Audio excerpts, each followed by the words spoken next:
7월 30일 새벽 예배를 하나님께 올려드리겠습니다. 우리 찬송가 559장 사철의 봄바람 불어 함께 찬양 드리겠습니다.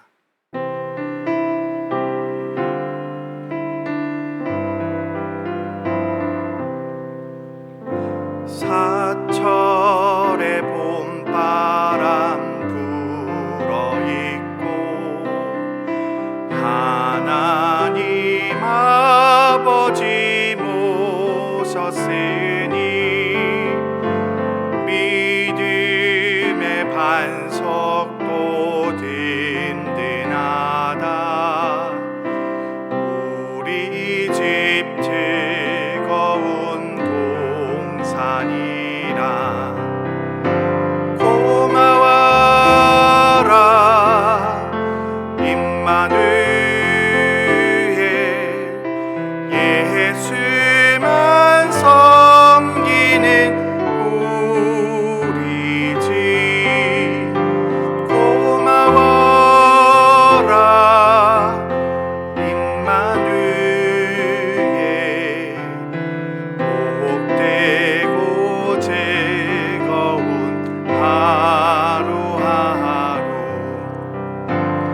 어버이 우리를 고이시고 동기들 사랑에 뭉쳐있고 기쁨과 서름도 같이 하니 한간의 조가도 천국이라. 고마워라 임마누엘, 예수만 섬기는 우리 집. 고마워라 임마누엘,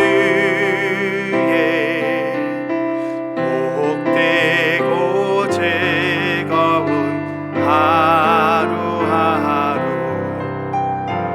아침과 저녁에 수고하여 다 같이 일하는 온 식구가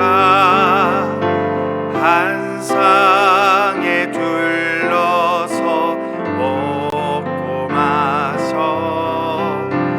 여기가 우리의 낙원이라.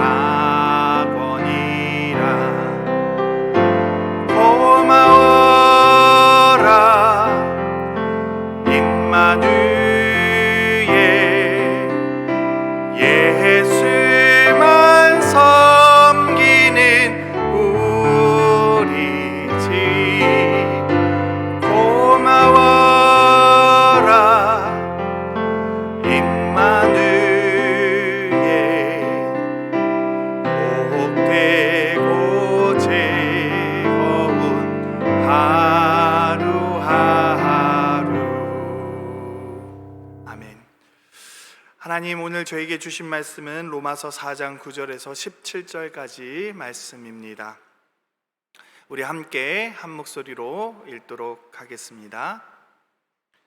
그런즉 이 복이 할례자에게나 혹은 무할례자에게도냐? 무릇 우리가 말하기를 아브라함에게는 그 믿음이 의로 여겨졌다 하노라. 그런즉 그것이 어떻게 여겨졌느냐? 할례시냐 무할례시냐? 할례시가 아니요 무할례시니라. 그가 할례의 표를 받은 것은 무할례시의 믿음으로 된 의를 인친 것이니 이는 무할례자로서 믿는 모든 자의 조상이 되어 그들로 의로 여기심을 얻게 하려 하심이라. 또한 할례자의 조상이 되었나니 곧 할례 받을 자에게뿐 아니라 우리 조상 아브라함이 무할례시에 가졌던 믿음의 자취를 따르는 자들에게도 그러하니라.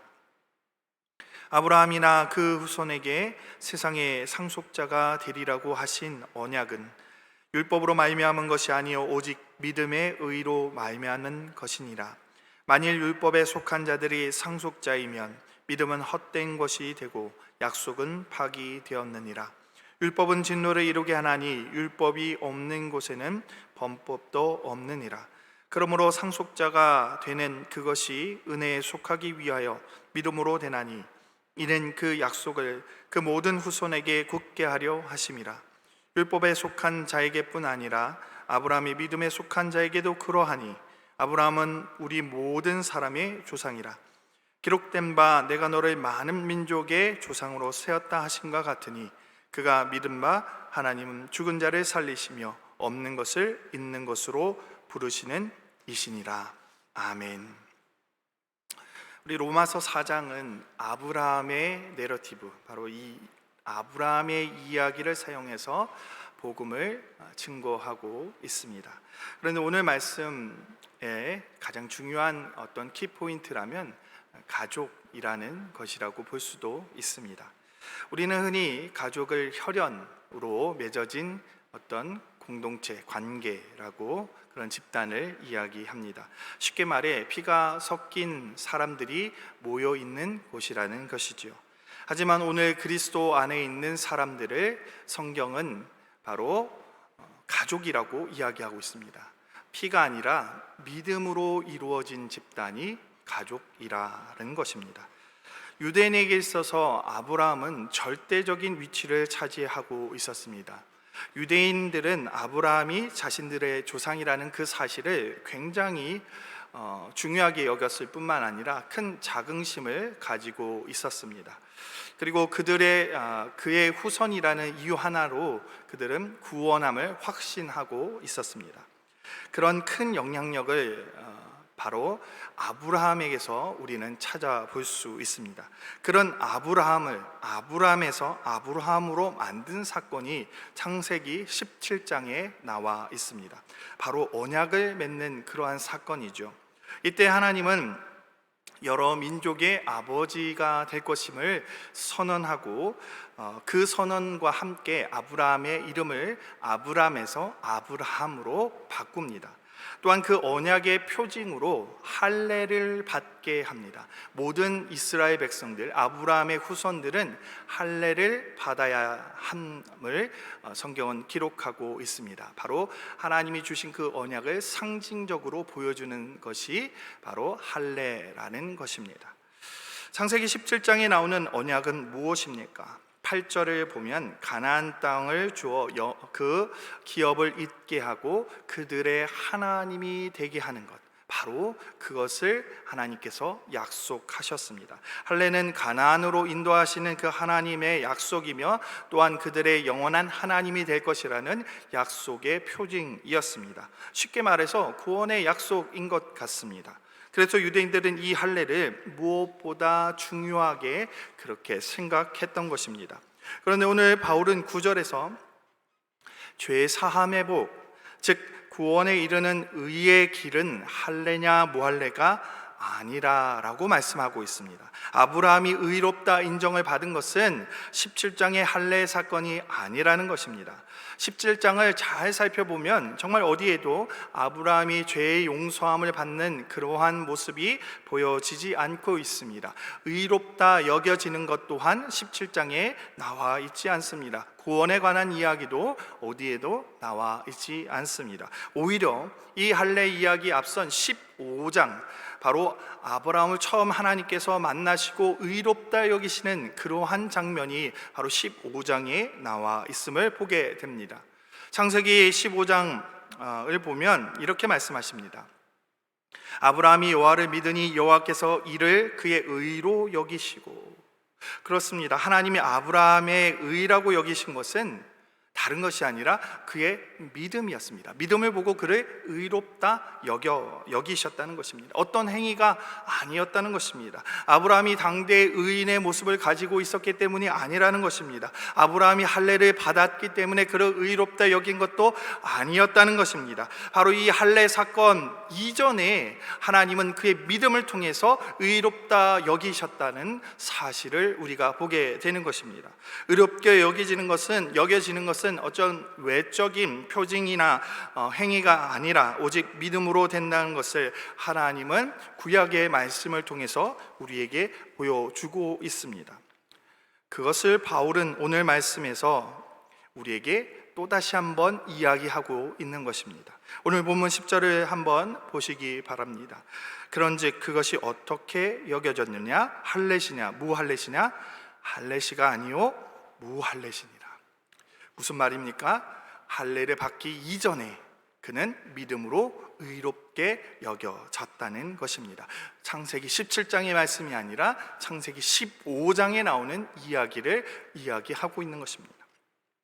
그렇기 때문에 아브라함은 무할례자들의 조상도 될 수 있다라고 그렇게 바울은 설명하고 있는 것입니다. 지금까지 유대인들은 아브라함의 자손들은 자신들밖에 될 수 없다고 여기고 있었습니다. 당연한 것 아니겠습니까? 창세기 17장을 보면 하나님은 아브라함에게 그 후손을 약속하셨습니다. 그러면 상식적으로 아브라함의 피가 이어진 자신들만이 아브라함의 자손이라고 생각하는 것이 당연할 것입니다.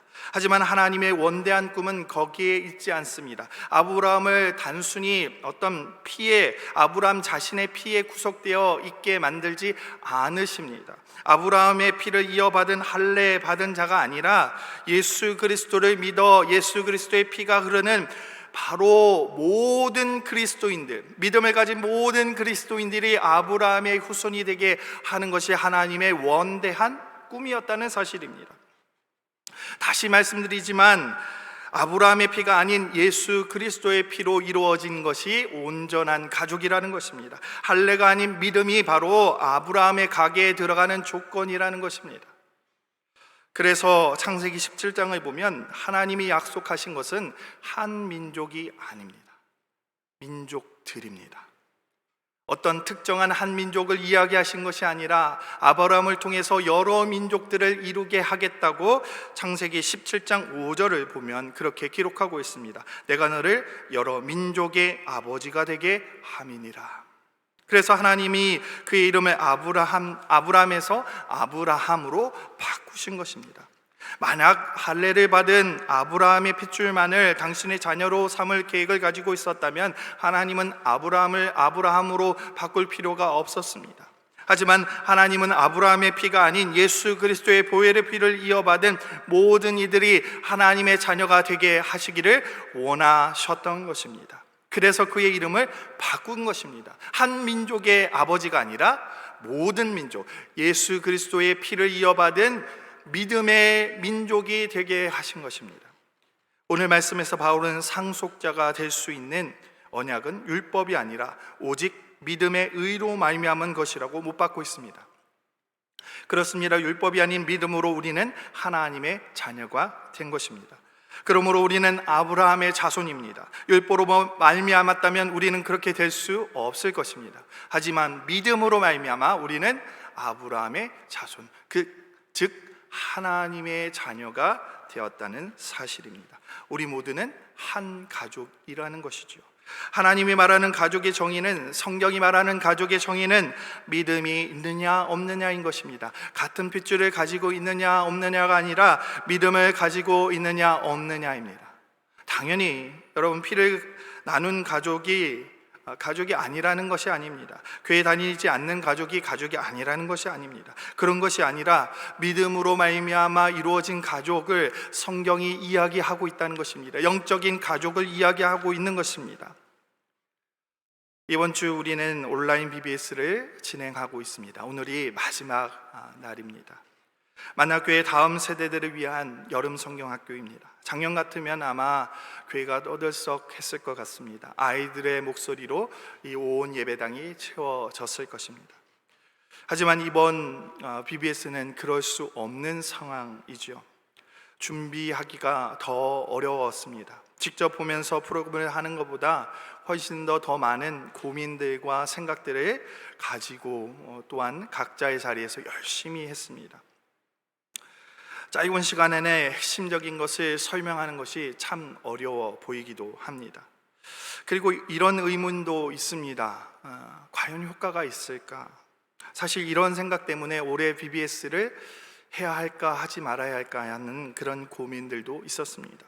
그러나 BBS를 대하는 아이들을 보면서 그런 생각이 잘못되었다는 것을 깨닫게 되었습니다. 첫날 드라이브 스루로 오프닝을 시작할 때 정말 그 아이들의 모습을 바라보며 정말 잘 시작했구나, 우리가 어려운 상황이지만 온라인으로 BBS를 하는 것이 참 잘한 생각이다 하는 것을 깨닫게 되었습니다. 그리고 집으로 돌아가서 저희 아이들이 BBS에 참여하는 것을 보게 되었습니다.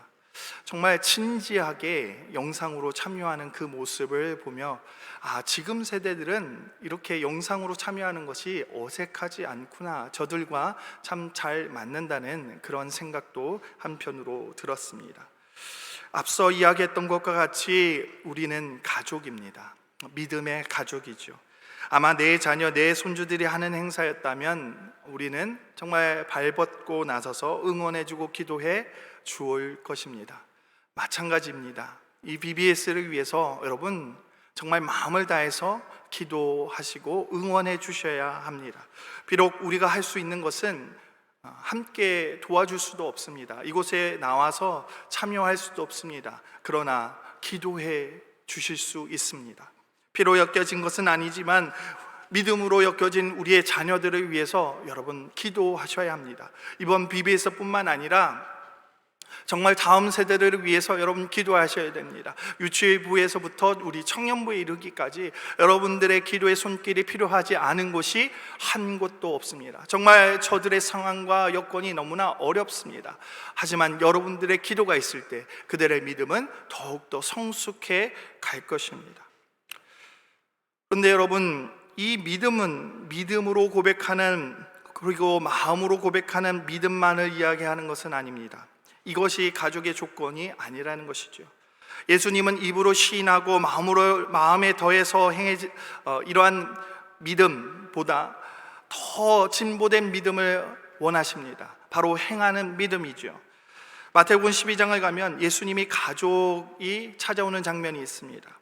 예수님의 어머니와 동생이 찾아왔다고 이야기합니다. 그러자 예수님이 이렇게 말씀하십니다. 누가 내 어머니와 내 동생들이냐? 그렇게 물어보시며 이렇게 또한 말씀하십니다. 하늘에 계신 내 아버지의 뜻대로 행하는 자가 내 형제요 자매요 어머니이니라.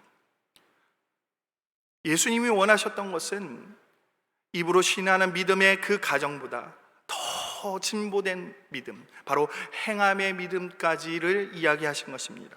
로마서 1장 17절을 여러분 기억하십니까? 믿음으로 믿음에 이르게 하는 것, 그것은 결국 입으로 시인하고 마음으로 고백하는 믿음이 행함의 믿음으로 옮겨지는 것을 이야기하는 것입니다. 우리가 진정으로 가족이 되기 위해서는 단순히 입으로만 고백하는 것이 아니라, 마음으로만 믿는 것이 아니라 우리의 삶의 모습으로 드러나는 믿음에까지 이르게 되는 것을 이야기하는 것입니다. 물론 단번에 그렇게 될 수 있는 것이 아닙니다.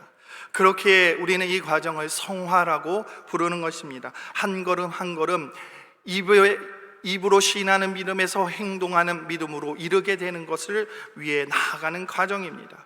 어떤 이들은 한 걸음을 뛴 사람들도 있을 것이지만 또 어떤 이들은 제법 많은 걸음을 나아간 사람들도 있을 것입니다.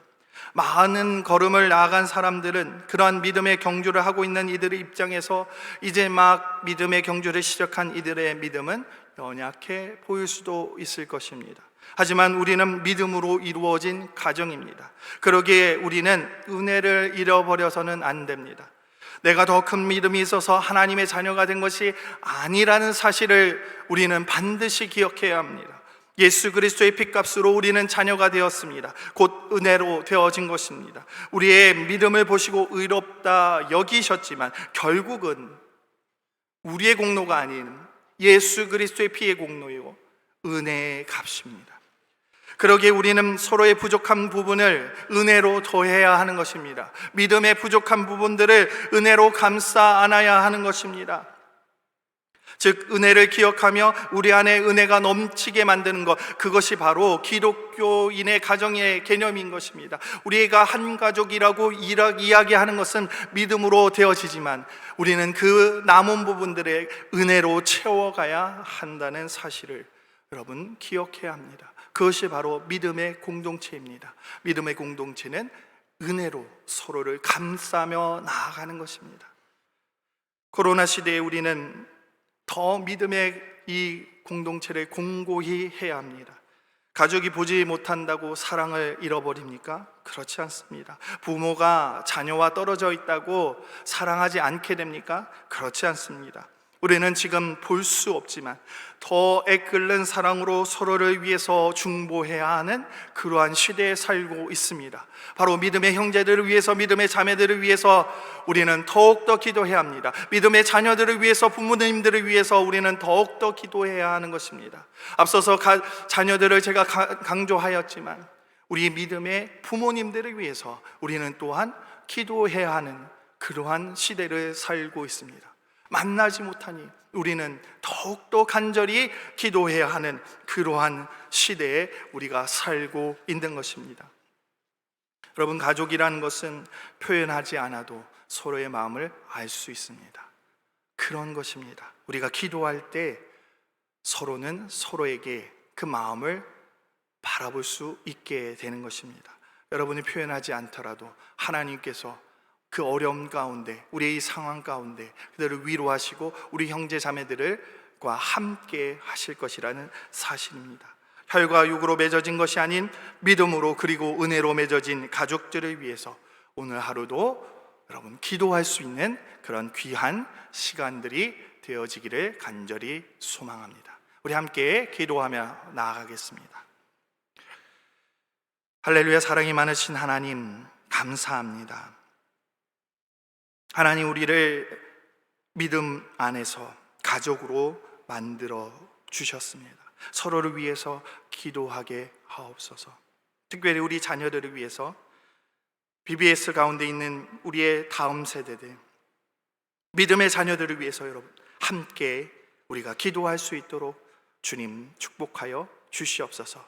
은혜 위에 은혜를 더하여 주셔서 우리의 부족한 부분을 서로 감싸 안으며 나아갈 수 있는 믿음의 공동체로 우리 만나교회를 허락하여 주시옵소서. 하나님, 떨어져 있습니다. 만날 수 없습니다. 그러나 우리의 사랑이 식어가는 것이 아니라 더욱더 열심히 우리 형제 자매를 위해서 기도함으로 우리의 사랑이, 우리의 공동체가 더욱더 공고해질 수 있도록 주님 축복하여 주시옵소서. 하나님, 연약한 이들이 있습니다. 하나님, 저들을 도와주시옵소서.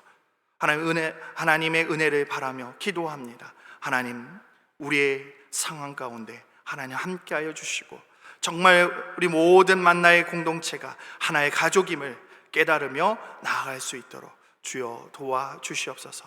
너무나 감사합니다. 하나님, 우리를 믿음으로 은혜로 함께 할 수 있도록 하신 그 주님의 은혜를 바라봅니다. 너무나 감사합니다. 예수님의 이름으로 기도드립니다.